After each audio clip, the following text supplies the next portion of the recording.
लखीमपुर खीरी घटना में fast track court में चलेगा मुकदमा। लखीमपुर मामले में सनसनी फैलने के बाद पुलिस प्रशासन सक्रिय हो उठा है। प्रशासन की ओर से एसडीएम राजेश कुमार ने पीड़ित परिजन को हर संभव मदद दिलाने का लिखित आश्वासन दिया है। इसमें अभियुक्तों को फांसी की सजा दिलाने के लिए फास्ट ट्रैक कोर्ट में पैरवी का आश्वासन दिया गया है। दलित बहनों की हत्या के विरोध में सरकार का पुतला फूका।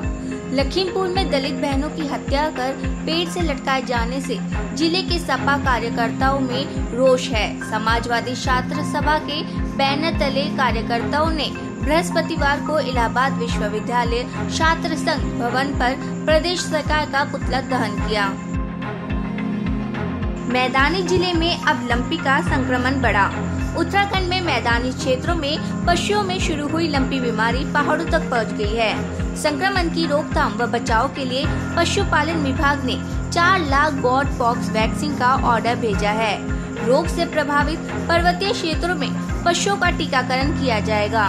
प्रदेश में अब तक 209 पशुओं की इस बीमारी से मौत हो गई है। नादिर मार्ग केस में 11 साल बाद सुनवाई शुरू। याचिका में सुप्रीम कोर्ट के सुझाव पर सरकार ने फैसला वापस लेने की याचिका दायर की, जिस पर हाई कोर्ट के न्यायाधीश संजय धर ने पूर्ण विचार याचिका खारिज करने के आदेश को वापस ले लिया। नादिर मार्ग ननसहार केस में पुलिस ने 2003 में 7 आरोपियों को चार्जशीट किया था। कश्मीरी पंडित के 19 साल पुराने नादिर मार्ग सामूहिक नरसंहार के मामले में 11 साल बाद जम्मू कश्मीर व लद्दाख उच्च न्यायालय में वीरवार को सुनवाई शुरू होगी। न्यायमूर्ति विनोद चटर्जी कौल की पीठ ने पुनरीक्षण याचिका पर आगे की सुनवाई के लिए 27 सितंबर की तारीख निर्धारित की है। आपका बड़ा आरोप, विधायकों की खरीद बिक्री कर रही है बीजेपी। पंजाब के वित्त मंत्री हरपाल सिंह चीमा ने प्रेस कॉन्फ्रेंस के जरिए आरोप लगाया है कि बीजेपी पंजाब में आम आदमी पार्टी की सरकार गिराना चाहती है, जिसके लिए पंजाब में भी ऑपरेशन लोटस तैयार किया जा रहा है। आरोप लगाया कि भाजपा ने उनके 7 से 10 विधायकों को खरीदने के लिए प्रति विधायक 25 करोड़ रुपए की बोली लगाई है। चीमा ने ये भी दावा किया है कि आपके इन विधायकों को भाजपा ने धमकी भी दी है कि यदि वे इसका पालन नहीं करते तो सीबीआई का सामना करने के लिए तैयार हो जाइए। इनमें से कुछ बीजेपी के लोग दिल्ली से और कुछ पंजाब के लोग इस ऑपरेशन में शामिल हैं। पंजाब आपके कैबिनेट मंत्रियों ने एक के बाद एक प्रेस कॉन्फ्रेंस की और बीजेपी पर तीखा निशाना साधा। करीपुर हवाई अड्डे पर तस्करी में मदद कर रहे कर्मचारी गिरफ्तार। करीपुर हवाई अड्डे पर सोने की बड़ी खोज हुई। कस्टम ने दुबई से तस्करी कर लाए 5 किलो तरल सोना जब्त किया। तस्करी में मदद करने के आरोप में इंडिगो के 2 कर्मचारियों को गिरफ्तार किया गया। गिरफ्तार किए गए 2 लोग इंडिगो के रैम्प सुपरवाइजर साजिद रहमान और ग्राहक सेवा एजेंट मोहम्मद शामिल हैं। सीमा शुल्क ने कहा है कि दोनों ने पहले भी सोने तस्करी में मदद की थी। राष्ट्रपति ने पाठ्यक्रम सदस्यों से की मुलाकात। राष्ट्रपति द्रौपदी मुर्मू ने राष्ट्रपति भवन में 62वें राष्ट्रीय रक्षा कॉलेज पाठ्यक्रम के संकाय और पाठ्यक्रम सदस्यों से मुलाकात की। भारतवंशी शेफाली राजदान नीदरलैंड में नियुक्त हुई अमेरिकी राजदूत। भारतीय मूल की अमेरिकी राजनीतिक कार्यकर्ता शेफाली राजदान दुग्गल को नीदरलैंड में अमेरिका का अगला राजदूत नियुक्त किया गया है। अमेरिका सीनेट ने इस पद के लिए ध्वनिमत से दुग्गल के नाम की पुष्टि की है। रूस को पीछे छोड़ सऊदी अरेबिया भारत का दूसरा सबसे बड़ा तेल आपूर्तिकर्ता बना।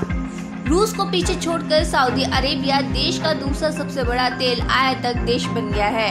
3 महीने पहले रूस ने सऊदी अरेबिया को पीछे छोड़ा था। हालांकि इस दौरान भारत ने तेल उत्पाद देशों के संगठन से तेल लेना भी कम कर दिया था और ये 59.8% कम होकर 16 साल के नीचे स्तर पर आ गया था। भारत दुनिया का तीसरा सबसे बड़ा तेल आयातक देश है। ये सऊदी अरेबिया से हर दिन 8,63,950 बैरल कच्चा तेल आयात करता है। बायजूस को लगा तगड़ा झटका, कंपनी का घाटा 13 गुना बढ़ा। ऑनलाइन शिक्षा देने वाली कंपनी बायजूस ने कई महीनों की देरी के बाद आखिरकार कंपनी का वित्तीय विवरण जारी किया। इसे जबरदस्त घाटे का सामना करना पड़ा है। मार्च 2021 तक कंपनी के घाटे में 13 गुना बढ़ोतरी हुई है। घाटा बढ़कर 4,588 करोड़ रुपए हो गया है, क्योंकि इसने विस्तार को बढ़ावा देने के लिए खर्च और बढ़ा लिया है। हालांकि पिछले 12 महीनों से बिक्री में थोड़ा बदलाव आया और 24.3 अरब रुपए पर पहुंच गया। बायजूस ने कंपनी के कमजोर प्रदर्शन को अकाउंटिंग के तरीके में बदलाव को जिम्मेदार ठहराया है।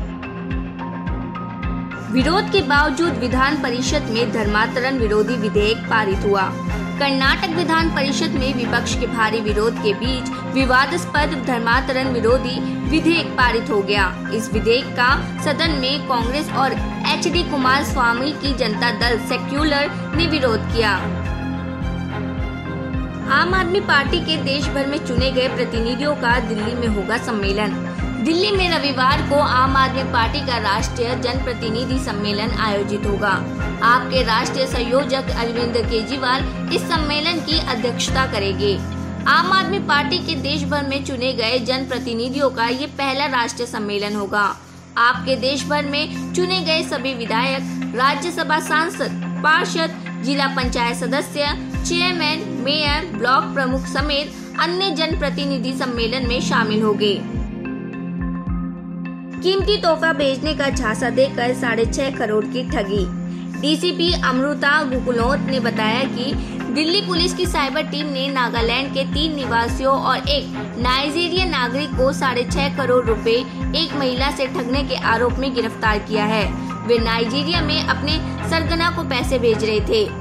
एक लैपटॉप, 5 फोन और 32 एटीएम कार्ड बरामद किए। दिल्ली पुलिस ने 5 घंटों तक की नोरा से पूछताछ। दिल्ली पुलिस ने नोरा फतेही को मामले में उनकी कथित भूमिका के लिए पूछताछ के लिए बुलाया था। आर्थिक अपराध शाखा के विशेष सीपी रविंद्र यादव ने कहा कि नोरा फतेही को इसलिए बुलाया था ताकि उन्हें पिंकी ईरानी के सम्मुख कराया जाए, जो विरोधाभास आ रही थी। जो गाड़ी नोरा फतेही को दी गई थी वो उनके कजन के पति के प्राप्त की गई थी। उन्हें भी बुलाया गया था। पिंकी ईरानी ने कथित तौर पर नोरा को ठग सुकेश चंद्रशेखर से मिलवाया था। सेना इंटेलिजेंस ने पकड़ा नकली फौजी। सेना के इंटेलिजेंस कोर ने ऐसे युवक को पकड़ा जो अग्निवीर भर्ती योजना के युवाओं से धोखाधड़ी कर रहा था। सेना की वर्दी पहनकर खुद को आर्मी का जवान बताने वाला आरोपी सैन्य अस्पताल में दाखिल हो गया। आरोपी को पुलिस ने गिरफ्तार कर लिया। उसके कब्जे से वर्दी, फौजी गाड़ी के साथ फोटो, कोविड वैक्सीनेशन कार्ड, फौजी जवानों के साथ फोटो बरामद किए हैं, जिसको दिखाकर वह बेरोजगार को अपना जाल में फंसा रहा था।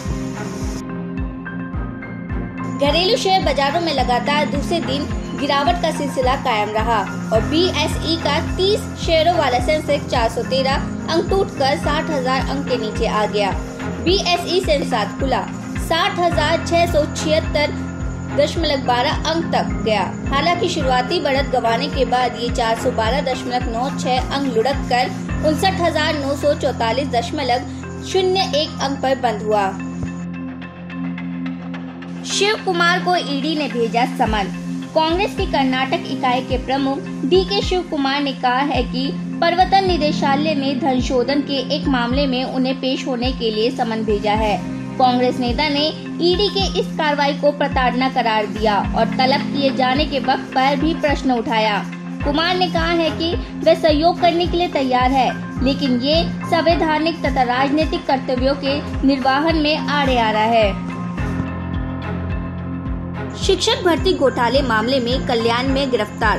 सीबीआई ने सरकारी स्कूलों में ग्रुप सी भर्ती घोटाले मामले में पश्चिम बंगाल माध्यमिक शिक्षा बोर्ड के पूर्व अध्यक्ष कल्याण में गांगुली को गिरफ्तार कर लिया।